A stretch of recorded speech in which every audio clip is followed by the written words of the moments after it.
Isang mapagpalang araw sa ating lahat.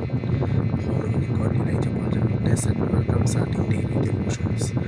Ang ating verse for today ay nasa Genesis chapter 12 verse 1. Sinasabi dito na sinabi ni Yahweh kay Abraham, lisanin mo ang iyong bayan, ang tahanan ng iyong ama at mga kamag-anak, at pumunta ka sa bayang ituturo ko sa iyo. Si Kristo ang pangbukas at pinakahuling pagpapahayag ng Diyos sa sangkatauhan. Ito ay nag-uugat sa bagong tipan, partikular sa aklat ng mga Hebreo, na nagsasaad ng Diyos ay nagsalita sa pamamagitan ng mga propeta noong nakaraan, ngunit ngayon ay nagsalita sa pamamagitan ng kanyang anak, si Jesus, sa mga huling araw na ito. Nang mayroon na tayong Biblia bilang salita ng Diyos, ito ay sumasalamin sa karaniwang paniniwala ng Kristiyano na ang Biblia ay isang teksto ang kinasihan ng Diyos, isang direktang komunikasyon mula sa Diyos sa sangkatauhan. Itinuturing ng maraming Kristiyano na ang Biblia ang pinakamataas na otoridad sa mga bagay ng pananampalataya at gawain, at naniniwala na ang mga salita nito ay mga salita ng Diyos.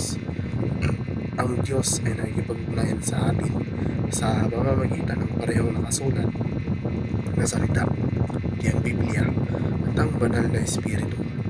Ang Biblia ay tinuturing na kinasihang salita ng Diyos na naghahayag ng kanyang karakter, kalooban at plano para sa sangkatauhan.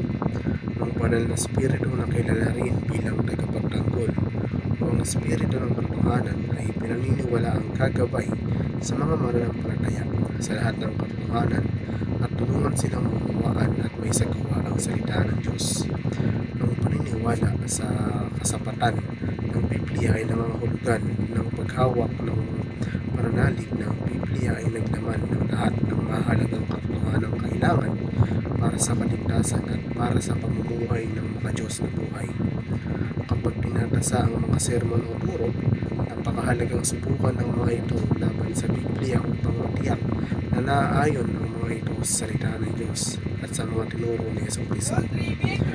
Kabilang dito ang pagsusuri sa nilalaman, pamumuhay ng tagapagsalita at pangkalahatang mensahe na tinitiyak na nakaugat ang mga ito sa katotohanan at nagtataguyod ng espiritual na paglago. Upang hanapin ang patnubay ng banal na espiritu sa panahon ng pag-aaral ng Biblia, magsimula sa panalangin, humingi ng karunungan at pangunawa upang maunawaan ang mga banal na kasulatan at kung paano ito magagamit sa ating buhay.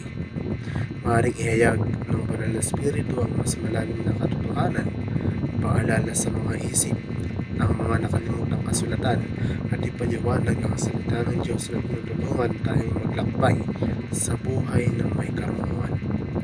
Muli ako ang inyong lingkod, Elijah Ponce Montes, at dito na nagtatapos ang aking daily devotions.